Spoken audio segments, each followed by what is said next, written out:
Tes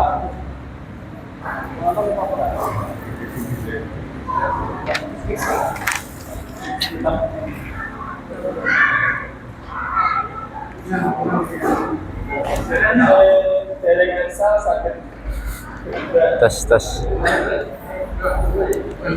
tes tes cek cek cek.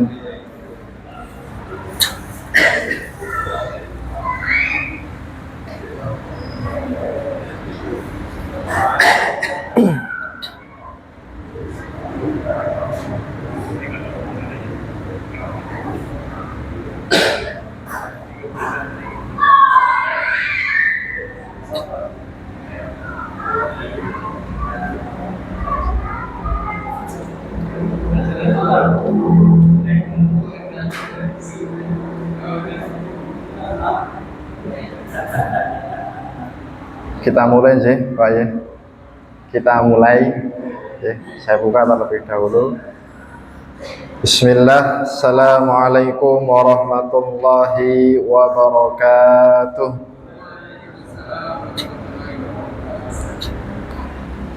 Innal hamdalillah nahmaduhu wa nasta'inuhu wa nastaghfiruh wa na'udzu billahi min shururi anfusina wa min sayyiati a'malina. Man yahdihillahu fala mudhillalah wa man yudlil fala hadiyalah.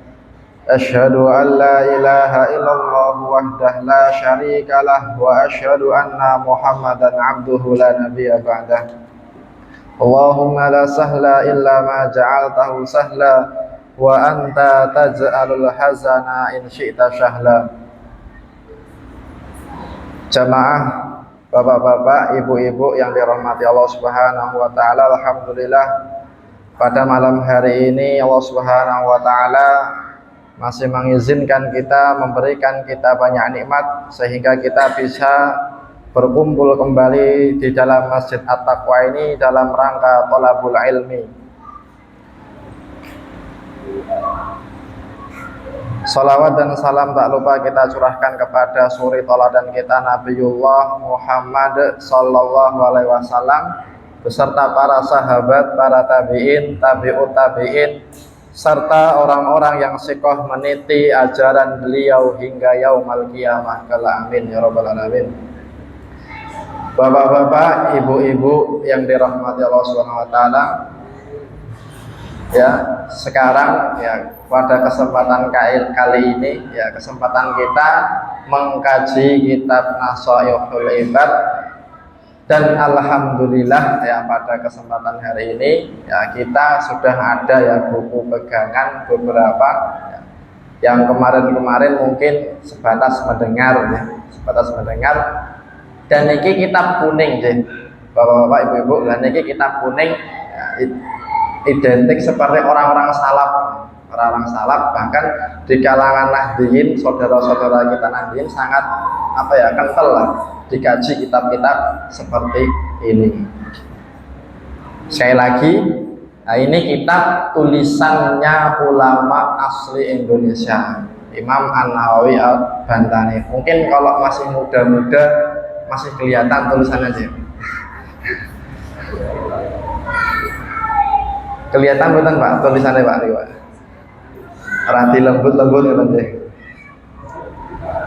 Jamaah sekalian ya, yang dimaksud isi kitab Nasaihul Ibad ini yang ada di dalam kotak ya.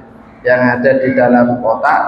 Nah itu disitulah isi pembahasan kitab Nasaihul Ibad ataupun kitabnya Imam Ibnu Hajar Al-Munabbihatu 'alal Istidad Yaumil Mi'ad ya, yang disarah oleh Imam An-Nawawi Al-Bantani menjadi kitab Nasaihul Ibad.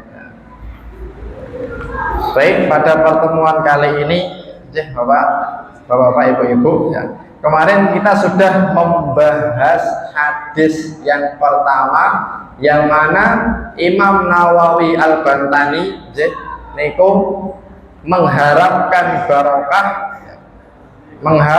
barokah dari lewat hadis yang beliau tulis sebelum membahas nasihat-nasihat yang akan disampaikan ya. Hadis yang pertama kemarin itu panjang sekali. Kalau di kitab ini coba dibuka halaman 3 ya. Halaman 3 niku kemarin hadis yang kita bahas. Ya ibadi inni haramtu dzulma ala nafsi. Lah niki kalau hadisnya sudah ada harokatnya loh. Ya ibadi. Nah, sampai baris ke 1 2 3 4 5 6 7 8 9 10. Hadisnya yang pertama 10 baris sendiri. Sudah kita bahas kemarin larangan kita untuk berbuat zalim, ya, mendolimi sesama ataupun mendolimi makhluk sekalipun, dan pengakuan diri kelemahan kita di hadapan oleh Allah Subhanahu wa taala karena kita tidak mampu berbuat apa-apa selain bantuan ataupun pertolongan Allah Subhanahu wa taala.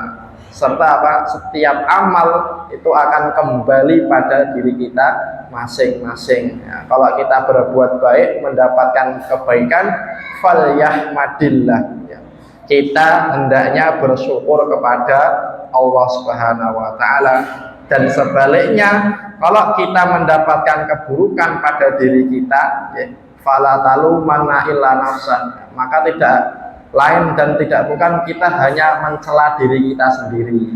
Nah, kemarin seperti itu, kalau ada sesuatu hal yang buruk menimpa kita, ya, sikap kita yang pertama kali adalah fala talumanna illa nafsan, introspeksi diri. Mungkin saya berbuat dosa sehingga Allah menimpakan musibah kepadaku, barangkali ban bocor, barangkali rezekinya agak seret, ya, niku selalulah kita mengintrospeksi diri kita masing-masing.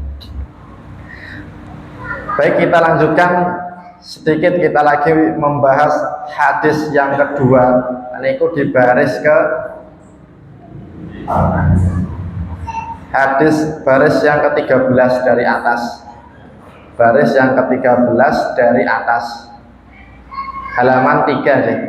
Halaman 3 baris ke-13 dari atas. Qala. Sudah ketemu, Pak? Qala. Nah, itu ada harokatnya. Ar-rahimuna, orang-orang yang berbelas kasih. Ar-rahimuna itu artinya orang-orang yang berbelas kasih. Yarhamuhumur rahmanu tabaraka wa ta'ala.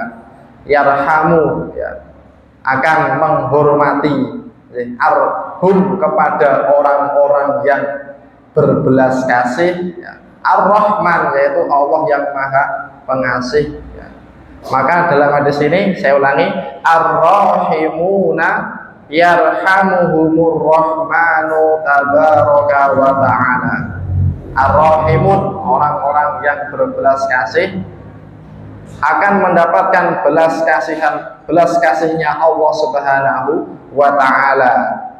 Koma, ini secara kaidah ini ada komanya harusnya. Koma, irhamu, maka dari itu, ya, berbelas kasihlah kalian wahai manusia. Irhamu man fil ardi, siapapun yang ada di bumi ini, yarhamkum man fis sama, maka penduduk langit akan merahmati kita ataupun berbelas kasih kepada kita. Nah, ini secara makna hadisnya seperti ini, Pak Cek. Nah, kita baca ini, setelahnya adalah penjelasan dari Imam Nawawi Al-Bantani. Wal makna ar-rahimuna liman fil ardi min adamiyin wa hayawanin lam yu'mar bi qatlihi bil ihsani ilaihim. Artinya apa, Pak? Bu, niki ar-rahimun, ya. Kecepatan, Pak? Oh, jadi ngapunten ya, Pak.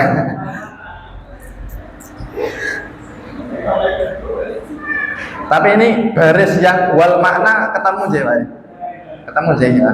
Wal makna, dan artinya, maknanya, makna hadis yang dikurung tanda kurung, wal makna ar-rahimuna, orang-orang yang berbelas kasih, liman fil ardi, siapapun fil ardi yang ada di bumi, min adamiyin, dari golongan Adam, manusia. Min adamiyin, dari golongan manusia. Adamiyin, Adam, kita makhluk Bani Adam ataupun anak cucu Adam. Wa hayawanin lam yu'mar bi qatlihi. Wa hayawan ini hewan-hewan. Nah, ada penjelasan lagi, lam yu'mar bi qatlihi, yang tidak diperintahkan untuk membunuhnya. Ya, karena ada beberapa hewan itu yang kita kalau misalkan melihat diperintahkan untuk membunuh hewan tersebut. Kalajengking, kemudian cicak. Nah, itu kan kita kan nggak harus berbelas kasih kepada hewan tersebut, malah diperintahkan untuk membunuhnya.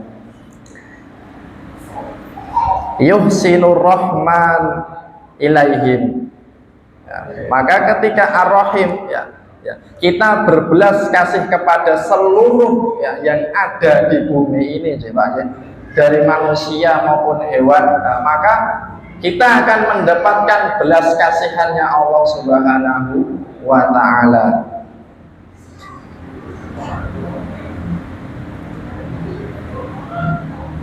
Irhamu, fi'lul amri ataupun menunjukkan kalimat perintah.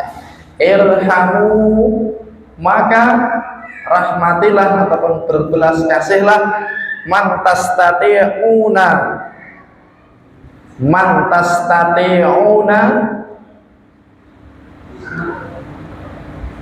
antarhamuhu min asnafi makhluqatihi ta'ala walau ghairu aqilin. Artinya, maka dari itu berbelas kasihlah kepada siapapun yang memungkinkan kita bisa memberikan belas kasih kepada mereka, meskipun kepada orang yang tidak berakal, walau bi ghairi aqilin.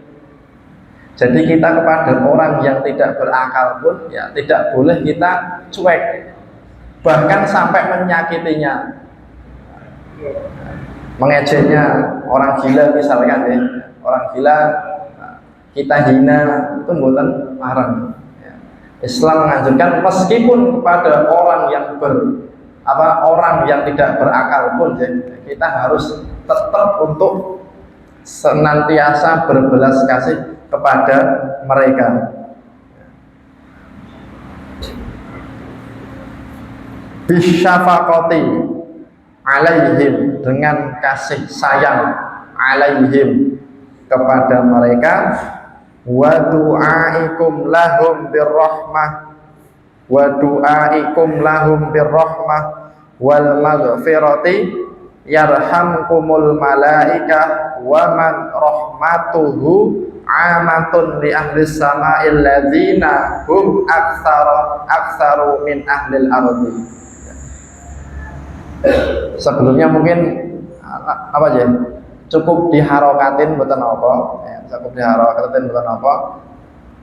sedangkan nanti penjelasannya bisa misalkan disimpulkan secara global, diharokatin. Saya ulangi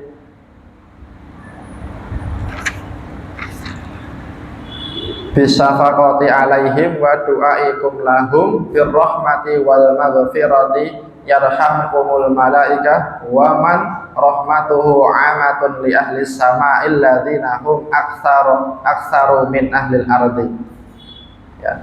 Nah, dari sini maknanya Bapak Ibu sekalian, ketika kita bisa menjadikan diri kita bisa menyayangi siapapun yang bisa kita sayangi, tetangga kita, saudara-saudara kita, bahkan hewan peliharaan kalau misalkan punya, ya, itu tetap kita harus memiliki sifat belas kasih ataupun kasih sayang kepada semuanya tadi yang memungkinkan bisa kita kasih sayangi. Karena apa Pak Ji? Sempat kemarin saya singgung ya, seseorang dakhalat imro'atun, ya, wanita itu ada dalam hadis masuk neraka bisa babil hirrah, ya, disebabkan kucing yang ia pelihara, ya, dikerangkeng, dipelihara, tidak diberi makan sampai meninggal. Maka dalam hadis disebutkan maka wanita tersebut dimasukkan ke dalam neraka. Dan sebaliknya, ya, seorang laki-laki yang memiliki belas kasih terhadap seekor anjing, ya, yalhat itu lidahnya menjulur di pasir, ya, menjilat-jilat karena kehausan, kemudian mengambil tombak fayagrifu, kemudian menciduk air di dalam sumur diberikan kepada anjing tersebut karena rasa belas kasihan. Amalan yang seperti ini dalam hadis dijelaskan bisa mengantarkan kepada rajul tersebut kepada surga Allah Subhanahu wa taala. Niku makna dari hadis, ya. Hadis yang kedua dari yang yang disampaikan oleh Imam Nawawi Al-Bantani. Jadi berikut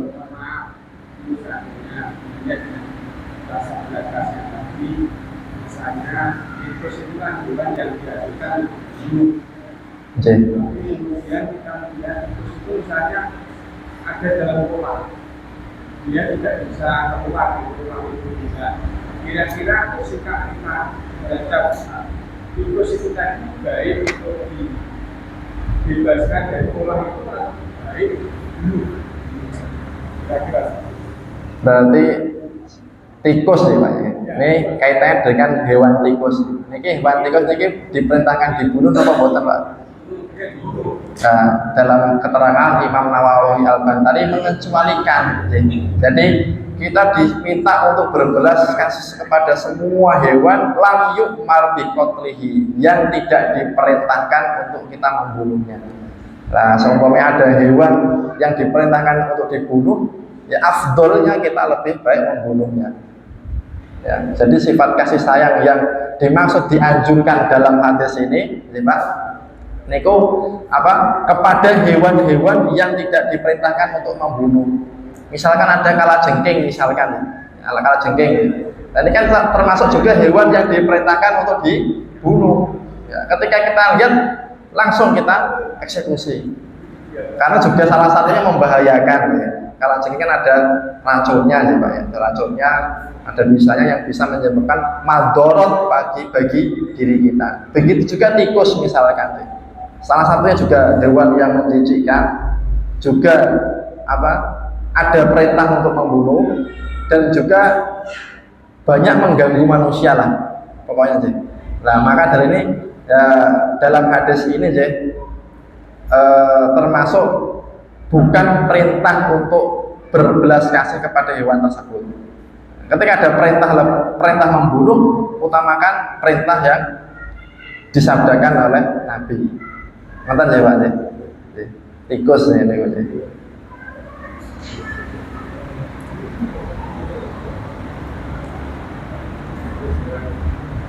Kemudian selanjutnya, nah ini ada agak sedikit wala yajuzu, ketemu Pak? Wala yajuzu li sahsin, dan tidak diperbolehkan li sahsin bagi seseorang an yad'uwa, yaitu berdoa li jami'il muslimina, untuk seluruh kaum muslimin, bi ghafri jami'i dzunubihi, dengan apa? Doa semoga seluruh kaum muslimin itu seluruh dosa-dosanya dihapuskan oleh Allah Subhanahu wa taala. Ini tidak boleh. Nah, nanti saya jelaskan Pak ya. Ini arti kalimatnya seperti itu ya. Wala yajuzu li shakhsin an yad'uwa li jami'il muslimina bi ghafri jami'i dzunubihim. Atau yad'u li faqirin, berdoa, yad'u li faqirin, ya, berdoa li faqirin untuk orang miskin, binahwi mi'ati dinar, dengan apa ya, tahu-tahu ataupun ujuk-ujuk ya bahasanya kan, punya uang 100 dinar. 100 dinar ini kalau dirupiahkan bisa sekitar berapa? 100 dinar. Kalau 80 dinar nih, 20 dinar nih kok Pak, sekitar 80 jutaan. 85 jutaan 20 dinar nih. Karena nisab zakat nih kok, nisab zakat. 100 dinar kan sekitar ya ratusan juta aja Pak. Dan ini kita juga tidak boleh berdoa ya untuk orang yang miskin, tahu-tahu ujuk-ujuk punya uang 100 dinar, walaisa lahu jihatun, walaisa lahu jihatun yatasahhalu minha dzalik, yatasahhalu minha dzalik wa yaqulu hadza minar rahmah bil khalqi. Saya ulangi, walaisa lahu jihatun yatasahhalu minha dzalik wa yaqulu hadza minar rahmati bil khalqi li'annahu mukhalifun li nususi syara'. Jadi ini ada 2 poin ya. Imam Nawawi Al-Bantani menjelaskan tidak boleh orang itu untuk berdoa seluruh kaum muslimin itu dihapuskan seluruh dosanya. Itu yang pertama, Imam Nawawi tidak memperbolehkan. Kemudian yang kedua, ya, tidak boleh berdoa untuk seorang yang fakir, miskin, ya, tahu-tahu dia punya uang 100 dinar yang mana orang tersebut itu tidak punya jalan kepada harta tersebut. Ya, yang pertama ya Pak, contoh. Yang pertama, kita tidak boleh berdoa untuk seluruh kaum muslimin, misalkan Allahumma gfir li jami'il muslimina, ya Allah ampunilah seluruh kaum muslimin, ya, jami'a dzunubihim, seluruh dosa-dosanya. Yang diperintahkan apa Pak? Allahumma gfir lil muslimina wal muslimat. Jadi konteksnya ataupun bahasanya itu cukup minta ampunkan untuk kaum muslimin ataupun muslimat secara umum. Kalau misalkan doanya seperti ini, seolah-olah manusia itu tidak ada yang berbuat salah. Kalau li jami'i dzunubi muslimin, seluruh dosa manusia, seluruh dosa kaum muslimin, seluruhnya dihilangkan oleh Allah Subhanahu wa taala. Ini kan mukhalifun lin nususi syar'i, ataupun menyelisihi kodratnya ataupun nas-nas syar'i yang menjelaskan kullu bani adam khata'un. Setiap manusia itu pasti berbuat salah. Tapi kalau doanya, lafadznya seperti tadi, nah, ini menyelisihi syariat ataupun menyelisihi nas-nas syar'i. Ya, kita hanya diperbolehkan sebagaimana khotib-khotib Jumat sih Pak ya. Allahumma firil muslimina wal muslimat wal mu'minina wal mu'minat al ahya'i minhum wal amwat. Ya Allah, ampunkanlah dosa kaum muslim dari kalangan laki-laki, wal muslimat dari kalangan perempuan, wal mu'minina wal mu'minat, orang-orang mukmin dari kalangan laki-laki dan orang mukmin dari kalangan perempuan. Ya. Ini secara umum kalimatnya seperti itu. Ya. Lagi maksud ya Pak ya. Ya. Jadi pertama saya baca pun juga kaget. Nah, kok berdoa untuk diampuni dosa kok nggak boleh? Ya, ternyata ada penjelasannya. Ya. Kalau misalkan doanya seluruh kaum muslimin dan seluruh dosanya, kalimatnya kurang lebih seperti ini ya. Allahumma gfir li jami'il muslimina jami'a dzunubihim. Ya. spesifik betul-betul seluruh kaum muslimin itu di dunia ini nggak ada yang berdosa. Dan itu nyatanya ada bukan Pak? Bukan ada. Pasti setiap manusia berbuat salah, ataupun manusia pasti memiliki kesalahan. Kemudian yang kedua, dan tidak boleh ya, berdoa kepada untuk misalkan ada seorang yang fakir, miskin, kerjaannya nganggur, disuruh kerja nggak mau, ya, disuruh nyari kerjaan nggak mau. Nah, kemudian kita doakan, ya Allah, semoga si fulan mendapatkan uang 100 juta. Nah, kalau kita berbicara tentang kekuasaan Allah Subhanahu wa taala, Allah Subhanahu wa taala bisa membuat kaya seseorang. Allah Subhanahu wa taala bisa membuat miskin seseorang. Itu pasti kita percaya, ya Pak. Akan tetapi secara zahirnya, misalkan ada orang yang seperti ini. Nah, ini biasanya aja kadang dibuat permainan orang-orang yang membenci Islam. Misalkan ya, ada orang yang miskin Islam, ya, orang-orang yang ateis ataupun orang-orang yang nggak suka sama Islam kadang membuat pertanyaan seperti ini. Tuhanmu ataupun Rabbmu Allah Subhanahu wa taala, Rabb yang Maha Pengasih lagi Maha Penyayang. Coba berdoa, minta diberikan harta yang melimpah, rumah, mobil, uang 100 juta kepada Allah Subhanahu wa taala. Coba berdoa, apakah dikasih? Misalkan. Nah, ini kan kadang kan dibuat kalimat pertanyaan seperti ini dibuat untuk melemahkan orang-orang miskin malahan. Jadi ibarat menafikan ikhtiar manusia nanti. Makanya Imam Al-Bantani menjelaskan ya tentang kasih sayang Allah Subhanahu wa taala bentuknya bukan seperti ini. Ya, makanya beliau menjelaskan orang fakir yang tidak memiliki jalan menuju kekayaan, dalam arti orangnya pengangguran, disuruh bekerja tidak mau, malas-malesan. Tahun-tahun punya uang 100 juta, 100 miliar misalkan. Ini kan kalimatnya sampai 100 dinar nanti. Nah, yang seperti ini itu juga tidak diperbolehkan. Ya Allah, misalkan kita tahu si fulan, doanya mungkin dirubah Pak. Ya Allah, mudahkanlah si fulan untuk mencari pekerjaan. Ya Allah, mudahkan rezeki si fulan, dengan dinasihati.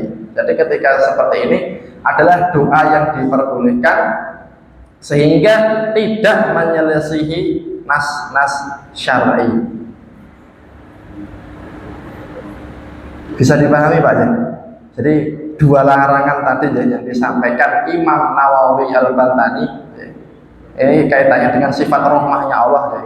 Kan kadang ada orang-orang ateis yang mengganggu seperti itu. Tuhanmu Maha Pengasih lagi Maha Penyayang. Coba minta kepada Tuhanmu diberikan mobil, diberikan harta sekian. Nah, ketika nggak dikabulkan, misalkan qadarullah nggak langsung dikabulkan ya. Ini kan akan melemahkan jiwa seseorang tersebut. Makanya perlu dipahami, doa yang seperti ini pun tidak diperbolehkan. Maknanya Pak, kita tetap juga harus ikhtiar. Di samping kita berdoa ada ikhtiar, bekerja juga, dan berdoa pun juga dibarengi ataupun diimbangi. Niku titik.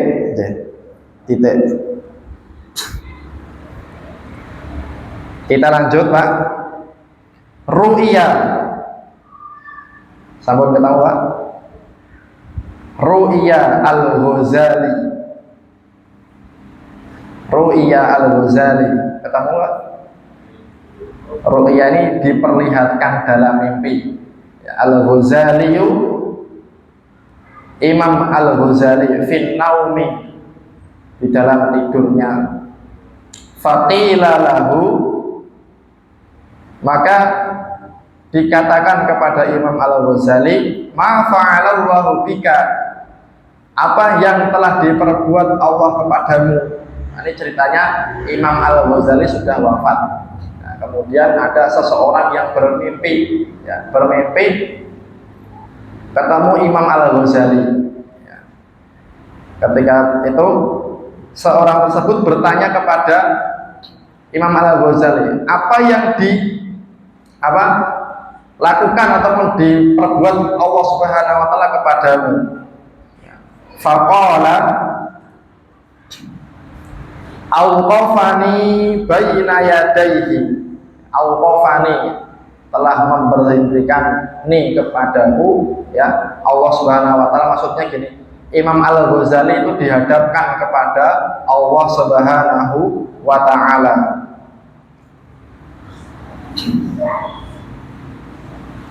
Waqala, kemudian Imam Al-Ghazali ini ditanya Allah Subhanahu wa taala, bima qadimta alayya, dengan apa engkau berani menghadapku wahai Al-Ghazali?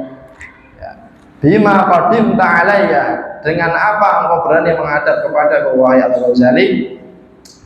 Fasirtu adkuru a'mali, maka jadilah aku ataupun si Imam Al-Ghazali adkuru a'mali. Maka ketika Imam Al-Ghazali itu ditanya Allah Subhanahu wa taala, ya, seketika itu Imam Al-Ghazali menyebutkan amal-amalnya. Saya melaksanakan sholat wajib 5 waktu, saya melaksanakan ibadah sunnah qiyamul lail, saya mengarang banyak kitab, bahkan kitab yang terkenal itu kitab Ihya Ulumuddin, ya, itu karangan Imam Al-Ghazali yang terkenal, lumayan tebal itu. Nah, ini disebutkan oleh Imam Al-Ghazali. Kemudian Allah Subhanahu wa taala menjawab, faqala, maka berkata Allah Subhanahu wa taala, lam aqbalha. Allah Subhanahu wa taala tidak menerima amalnya, wa innama qabiltu minka, saya terima darimu, wa innama qabiltu minka dzata yaumin, pada suatu hari, ya, nazalat dzubabatun, telah hinggap seekor lalat. Nazalat dzubabatun, ataupun lalat itu mencelok, ya Pak, ala midadi qalamika, di atas pena, di atas tinta pulpenmu. Karena zaman dahulu orang ketika menulis, ya, penanya itu dicelupkan tinta, ya. Dicelupkan tinta kemudian menulis, dicelupkan tinta kemudian menulis. Nah, ketika itu diceritakan dalam mimpinya, suatu ketika Imam Al-Ghazali sedang menulis buku, ya. Kemudian hinggaplah seekor lalat, litashroba minhu, lalat hinggap di tinta yang ada di depan Imam Al-Ghazali untuk sekedar minum. Litashroba minhu wa anta taktub fataraktal kitabata hatta akhadat hadduha. Jadi ketika itu Imam Al-Ghazali seketika itu berhenti menulis sejenak, sampai lalat tersebut mengambil haknya, ataupun sampai kenyang, ataupun sampai hilang hausnya. Rahmatan biha. Ini karena apa? Rahmat, sifat belas kasihnya Imam Al-Ghazali kepada seekor lalat tersebut. Rahmatan biha, summa qala ta'ala umdu bi'abdi ilal jannah. Maka seketika itu Allah Subhanahu wa taala memerintahkan kepada malaikat, lewatkanlah hambaku ini ke dalam surga. Nah, meskipun ini sekedar mimpi, ya Pak, mimpinya seseorang ketemu Imam Al-Ghazali, nah, ini maknanya Pak, sekecil apapun sifat kasih sayang kita, sekecil apapun kebaikan yang kita lakukan, barangkali itulah yang diterima Allah Subhanahu wa taala. Misalkan lihat sandal berserakan di depan masjid ditata dengan rapi. Lihat di masjid ada kotoran sedikit bersawang jendelanya, kita sapu, kita sulai, kita bersihkan tanpa diperintahkan. Barangkali amal-amal kecil yang seperti inilah yang diterima Allah Subhanahu wa taala kelak di yaumul qiyamah. Ya, makna cerita tadi ya Pak, seorang bermimpi ketemu Imam Al-Ghazali. Dalam mimpinya seluruh amalnya itu tidak diterima Allah Subhanahu wa taala. Lantas yang diterima apa? Sifat kasih sayangnya terhadap seekor lalat yang hanya ingin minum sedikit tinta yang ada di depannya. Maknanya sekecil apapun ya kebaikan jangan sampai kita meremehkannya, dan juga tidak boleh kita yang misalkan bisa konsisten dalam beribadah, sholat tepat 5 waktu. Nah, ketika melihat orang yang belum sholat, jangan sampai timbul di hati kita sombong. Ya, maknanya seperti itu juga. Barangkali si fulan belum dapat hidayah, barangkali sholatnya di rumah, barangkali sholatnya dikerjakan ya meskipun ya agak molor waktunya, kan mending lah daripada tidak sholat sama sekali. Itu sifat kita ketika melihat orang yang masih seperti itu. Tapi kalau buat diri kita ya tetaplah kita senantiasa meningkatkan kualitas ibadah kita. Sebagaimana di babul mujahadah ya, dalam kitab Riyadhus Shalihin hadis-hadisnya kan banyak ya, mensupport kita supaya kita lebih mujahadah itu kan artinya kan betul-betul sungguh-sungguh, betul-betul semangat mujahadah. Niku titik sudah titik. Selanjutnya wa fi qaulihi sallallahu alaihi wasallam. Nah, ini setelahnya ini cuman perbedaan membaca.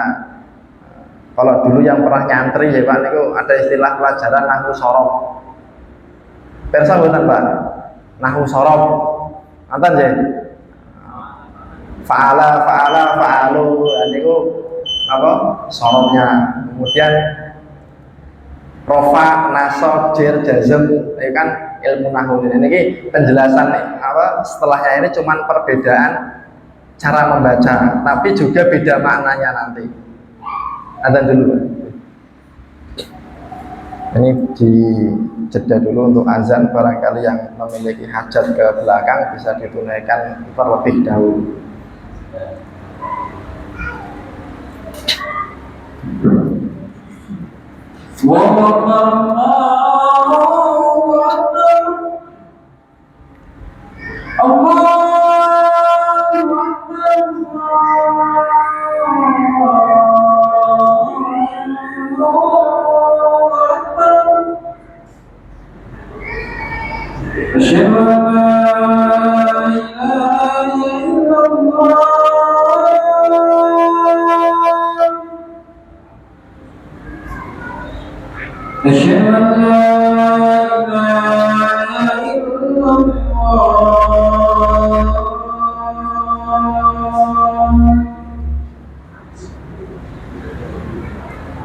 أشهد أن محمد رسول الله.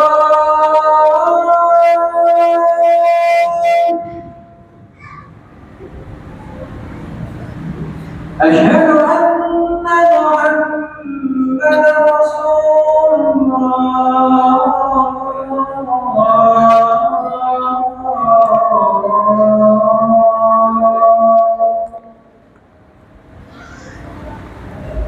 حي على الصلاة.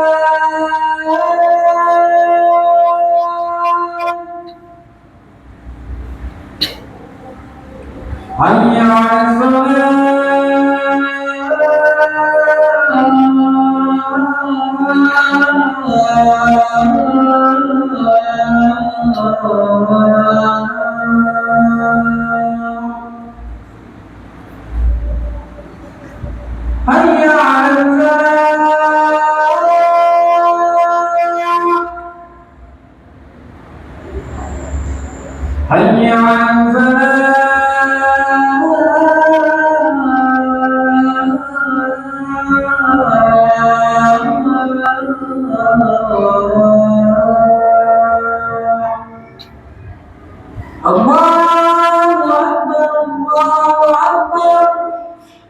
ilaha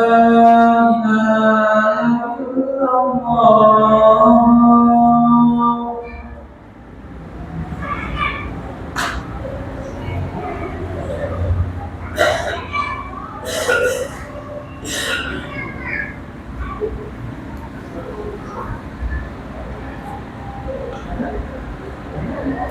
Baik, kita lanjut sebentar untuk merampungkan di halaman 3 ini.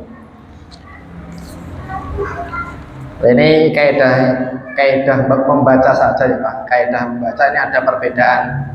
Wa fi qaulihi sallallahu alaihi wasallam,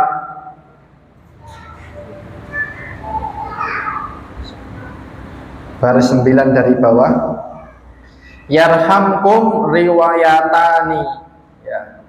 Dalam hadis tadi ya Pak, dalam hadis yang di atas itu, irhamu man fil ardi yarhamkum man fis sama. Yarhamkum ini ada dua riwayat cara membacanya. Yang pertama al-jazmu, yang jazm niki sukun, yarhamkum, ala annahu jawabul amri. Nah, ini jawab dari fi'il amr yang irhamu ya, berbelas kasilah, maka berbelas kasihlah kalian kepada siapapun yang ada di bumi, maka berbelas kasihlah orang-orang yang di langit. Kemudian yang kedua,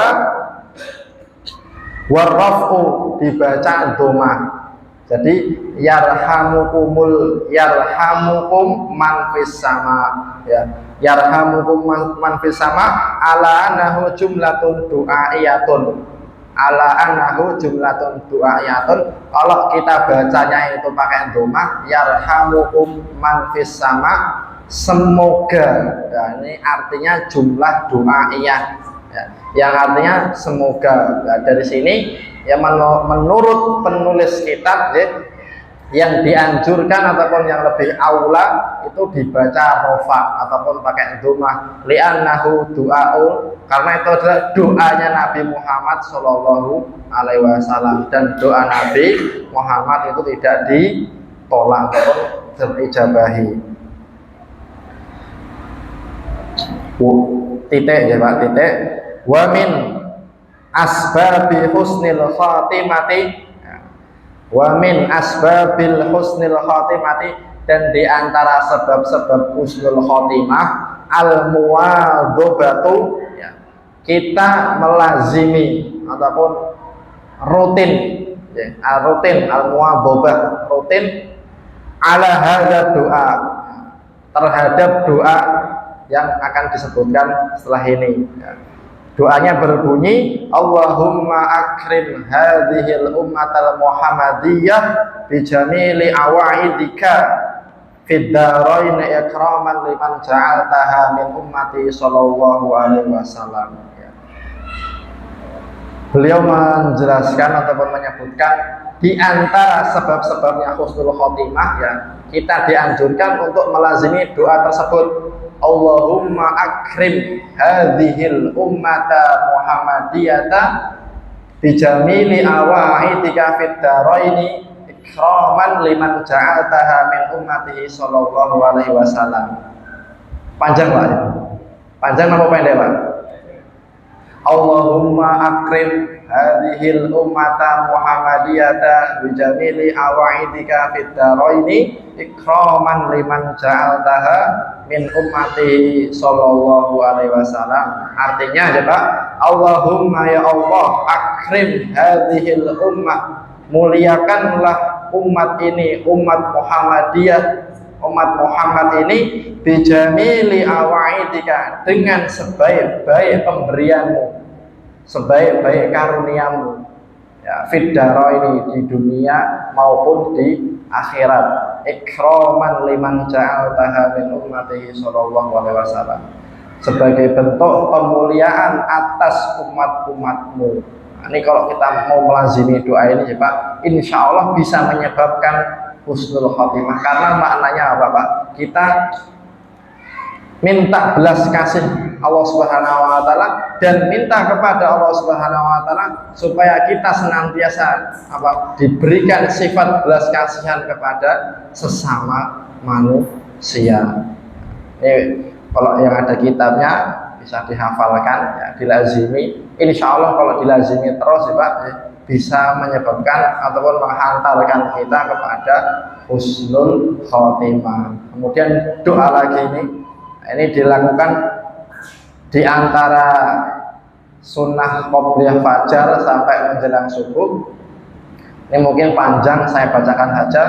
Allahumma firli ummati sayyidina Muhammad, Allahumma raham ummata sayyidina Muhammad, Allahumma astur ummata sayyidina Muhammad, Allahumma ajbur ummata sayyidina Muhammad, Allahumma aslih ummata sayyidina Muhammad, Allahumma afi ummata sayyidina Muhammad, Allahumma hafadh ummata sayyidina Muhammad, Allahumma arham ummata sayyidina Muhammad rahmatan 'amatan ya rabbal alamin. Allahumma ighfir li ummati sayyidina Muhammad maghfiratan 'amatan ya rabbal alamin.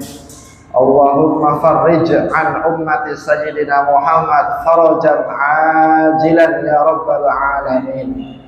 Ini bisa juga dilazimi di antara sunnah qobliyah fajar sampai subuh. Kemudian di akhir pun juga wa minha mulazamatu hadad du'a wa huwa ya rabba kulla syai'in bi qudratika ala kulli syai'in ikfir li kulla syai'in wa la tas'alni an kulla syai'in wa la tuhasibni fi kulli syai'in wa a'tini kulla syai'in. Selesai Pak, mukadimah. Dan ini kenapa saya baca semuanya ya Pak, karena di antara bentuk mengalap berkah, ya, mencari keberkahan ketika kita mengkaji kitab, ya, kita usahakan dibaca semuanya, ya, baru diterangkan. Meskipun ngaji kitab itu memang agak lambat, tapi insya Allah kita mengharapkan keberkahan yang ada di kitab ini, insya Allah khair ataupun baik juga yang akan kita dapatkan. Mungkin bagi yang belum pernah nyantri, tulisan-tulisan seperti ini asing betul, agak lambat responnya ini. Jadi buatan apa? Ketika kita bisa mengambil apapun dari suatu hal sekecil apapun, dan ini juga sama yang disampaikan hadis yang kedua, ya, ataupun ceritanya Imam Al-Ghazali tadi, sekecil apapun kebaikan yang kita lakukan, insya Allah ketika kita ikhlas, barangkali itulah yang diterima Allah Subhanahu wa ta'ala. Mungkin kita akhiri pada pertemuan kali ini, selesai mukadimah, dan insya Allah besok kita masuk di halaman keempat bab sunai. Kita insya Allah pekan depan sudah masuk kepada nasihat yang disampaikan Imam Nawawi Al-Barbahari yang dua-dua. Akhirul da'wan alhamdulillah, ya, kurang lebihnya saya mohon maaf. Ada baiknya datangnya dari Allah Subhanahu wa taala, ada salahnya datangnya dari setan, dan tidak lupa dari saya pribadi. Akhirul kalam, sumal akhir, assalamualaikum warahmatullahi wabarakatuh.